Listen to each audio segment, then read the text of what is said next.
નમસ્કાર મિત્રો, સૌને જય શ્રી કૃષ્ણ.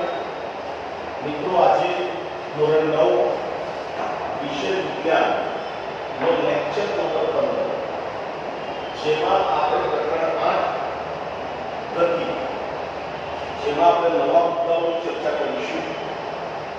મિત્રો, લાસ્ટ લેક્ચરમાં આપણે અંતર અને સ્થાનાંતર જેવા બે અગત્યના મુદ્દાઓની વાત કરી. હવે આપણા ઘરે એક્ટિવા, સ્કૂટર, બાઇક કે પછી ફોર વ્હીલર આવું કોઈ પણ વાહન હોય તો આ વાહનની અંદર આપણે જે અંતર કાપીએ છીએ તે કાપેલા અંતરનું મૂલ્ય મેળવવા માટે એક સાધનનો ઉપયોગ થાય છે, જેને ઓડોમીટર કહેવાય છે. ઓડોમીટર યાદ રાખજો મિત્રો. ઓડોમીટર એટલે શું?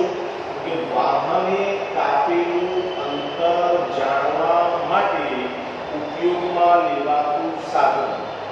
હવે આ ઓડોમીટર કેવું હોય એ આપણે સમજીએ. તો જો એક્ટિવા કે બાઇક માં તમે આગળ જે સ્ટીયરિંગ હોય છે, સ્ટીયરિંગ વાળા ભાગમાં જો તમે અવલોકન કરશો તો આ પ્રકારનું તમને સાધન જોવા મળે છે. હું એક્ટિવા કે બાઇકની વાત કરું છું મિત્રો. આ પ્રકારનું યંત્ર હોય. અહીંયા કોઈ 0, પછી 10, 20, 30, 40, 50, 60, 70, 80, 90, 100, 110, 120, 130, 140. સામાન્ય રીતે નાના વાહનોમાં અહીંયા 120 સુધી દર્શાવેલ હોય છે અને મોટા વાહનોમાં 140 સુધી હોય છે. કે આપણે 140 સુધી લીધેલું છે. પછી અહીંયા એક દર્શક કાંટો હોય. દર્શક કાંટો વાહન જ્યારે ગતિ કરતું હોય ત્યારે આ દર્શક કાંટો આમાંથી કોઈ એક ચોક્કસ અંક પર દેખાશે. અહીંયા લખેલું હોય છે km પ્રતિ અવર. આ જે યંત્ર છે આને કહેવાય છે સ્પીડોમીટર.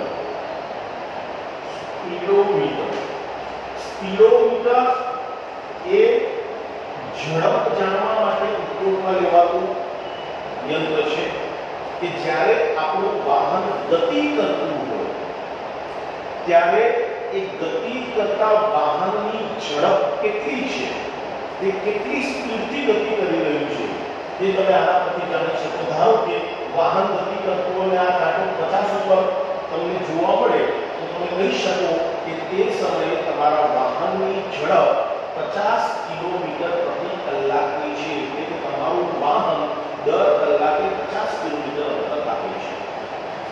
બીજી એક વાત, નાના વાહનોમાં જે છે એ આ સ્પીડોમીટરની અંદર જ એક આ પ્રકારની વિન્ડો જોવા મળે. આ પ્રકારની વિન્ડો તમને જોવા મળશે. આ જે વિન્ડો જોવા મળે છે એને ઓડોમીટર કહેવાય. ઓડોમીટર એ ગતિ કરતા વાહને કાપેલ અંતર જાણવા માટે ઉપયોગમાં લેવાતું યંત્ર છે. અહીંયા અંક હોય 5, 3, 7, 5, 0. મિત્રો, આ ઓડોમીટરની અંદર છેલ્લા ખાના સિવાયના બાકીના જે ખાનાઓ છે, યાદ રાખજો, ઓડોમીટરમાં છેલ્લા ખાના સિવાયના બાકીના ખાનાઓ એ કિલોમીટરમાં અંતર દર્શાવે છે. કિલોમીટર. અને છેલ્લું ખાનું જે છે, છેલ્લું ખાનું એમાં રહેલો અંક એ મીટરમાં અંતર દર્શાવે છે. મીટર અહીંયા છેલ્લા ખાનાનું ધ્યાનથી અવલોકન કરજો કે વાહન જ્યારે ગતિ કરતું હશે ત્યારે છેલ્લા ખાનામાં અંક સતત બદલાશે. જેમ કે આપણા વાહને 100 મીટર અંતર કાપ્યું તો અહીંયા 1 આવશે, બીજું 100 મીટર અંતર કાપશે એટલે એકના બદલે શું થઈ જશે 2, એટલે 200 મીટર અંતર થઈ ગયું. ફરી 100 મીટર આગળ વાહન જશે એટલે અહીંયા 2 ના બદલે શું થઈ જશે 300 મીટર. જેમ જેમ તમારું વાહન આગળ વધતું જશે તેમ તેમ 300, 4 આવશે કે 400 મીટર, 5 આવે કે 500 મીટર, 1, 6, 7, 8, 9. જ્યારે 9 આવે એનો અર્થ શું થયો કે તમારા વાહને 900 મીટરનું અંતર કાપ્યું. અને હવે તમારું વાહન જ્યારે બીજા 100 મીટરનું અંતર કાપશે તો 900 મીટર તો હતા જ અને બીજા 100 મીટર કાપે એટલે 900 ને 100 કેટલા થયા 1000 મીટર. એટલે 1000 મીટર એટલે 1 કિલોમીટર. 1 કિલોમીટર એટલે જેવું બીજા 100 મીટરનું અંતર કાપે એટલે 1 કિલોમીટર અંતર થઈ જશે અને 1 કિલોમીટર અંતર થશે એટલે અહીંયા કિલોમીટરમાં જે છેલ્લો અંક 0 હતો એમાં 1 નો વધારો થઈ જશે. અહીંયા 1 થઈ જશે અને છેલ્લા ખાનામાં ફરી શું આવી જશે 0. એટલે 1 કિલોમીટર પૂરા થઈ ગયા એટલે અહીંયા આગળ 1 કિલોમીટર વધી જશે અહીંયા 0 થઈ જશે.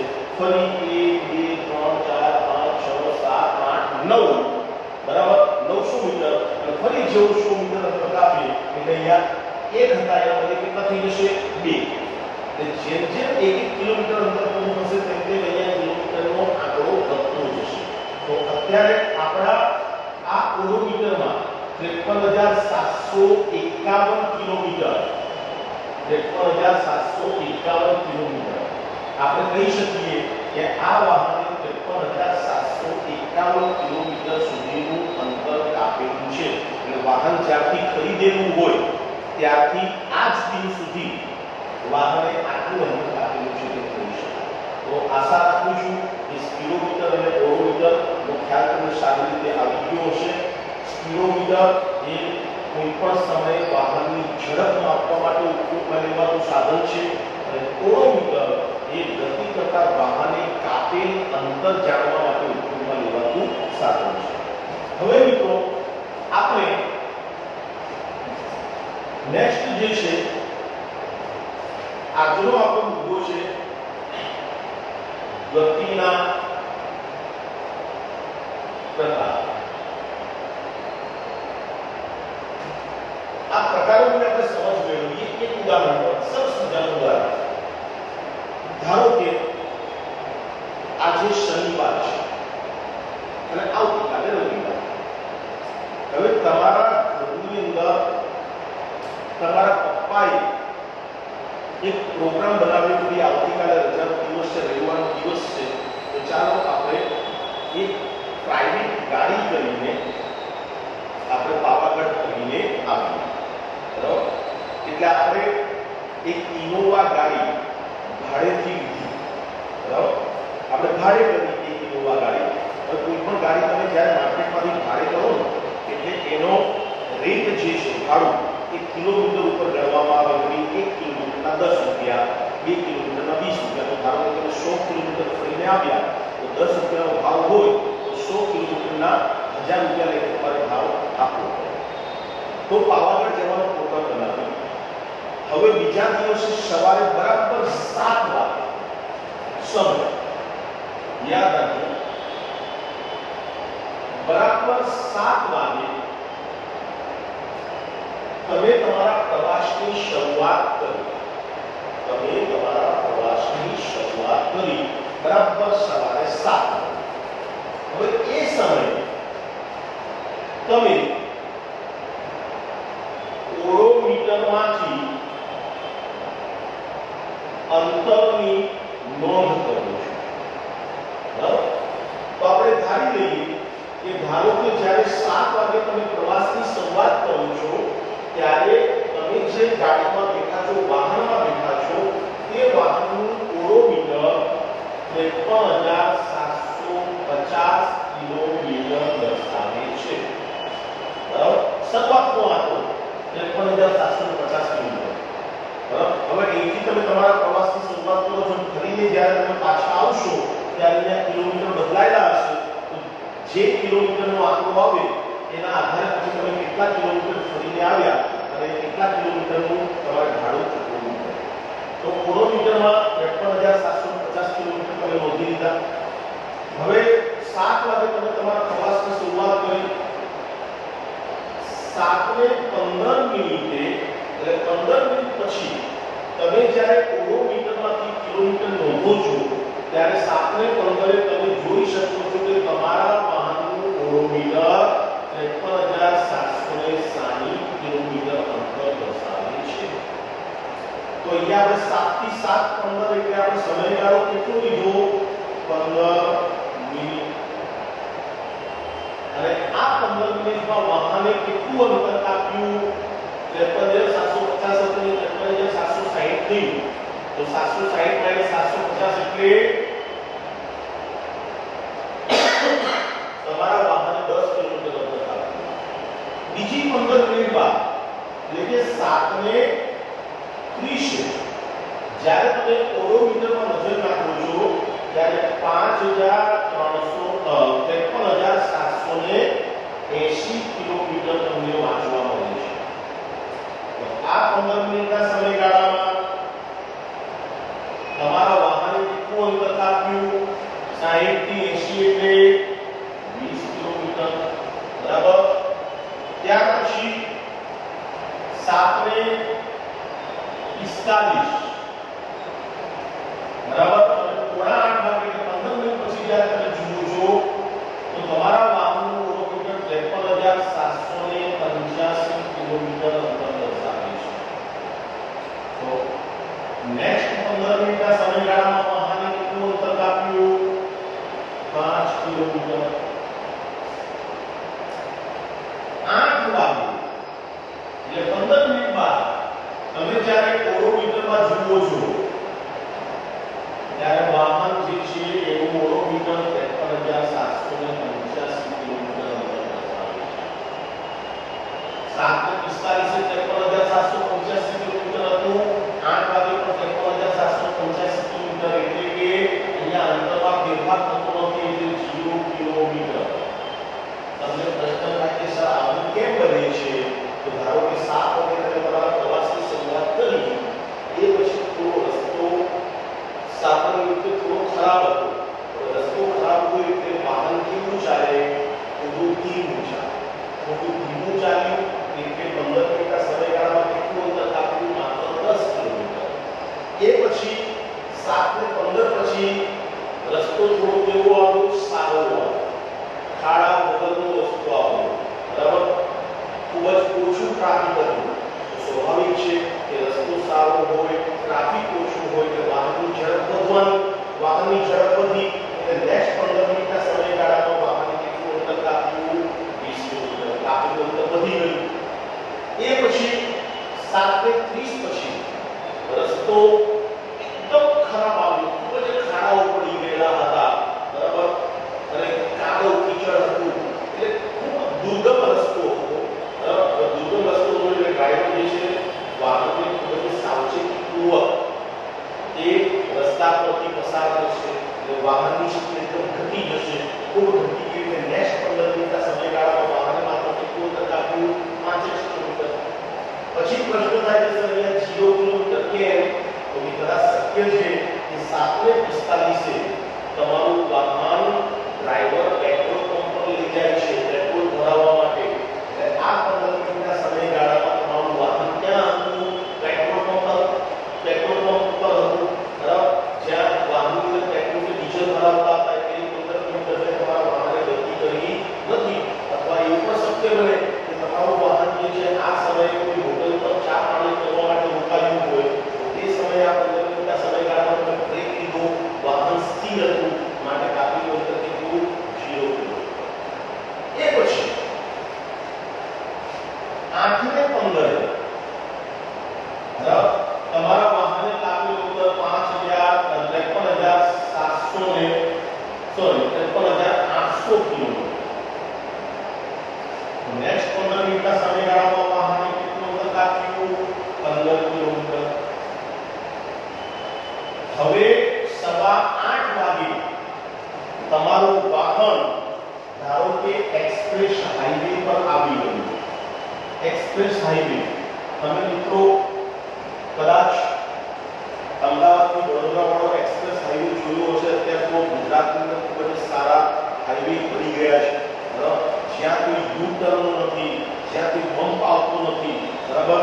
તો આવા રસ્તા ઉપર જ્યારે તમારું વાહન આવી ગયું 8 ને 15 એટલે હવે ડ્રાઈવર જે છે એટલે ટ્રાફિક બિલકુલ છે નહીં, રોડ એકદમ સાફ છે, સરસ છે, બરાબર, વાહનની સ્પીડ વધવાની, બરાબર. તો નેક્સ્ટ 15 મિનિટના સમયગાળામાં 8 ને 30 તમારા વાહનનું ઓડોમીટર 53,825 કિલોમીટર દર્શાવે છે. એટલે 8:15 થી 8:30, બરાબર, આ 15 મિનિટના સમયગાળામાં વાહને કેટલું અંતર કાપ્યું? 25 કિલોમીટર.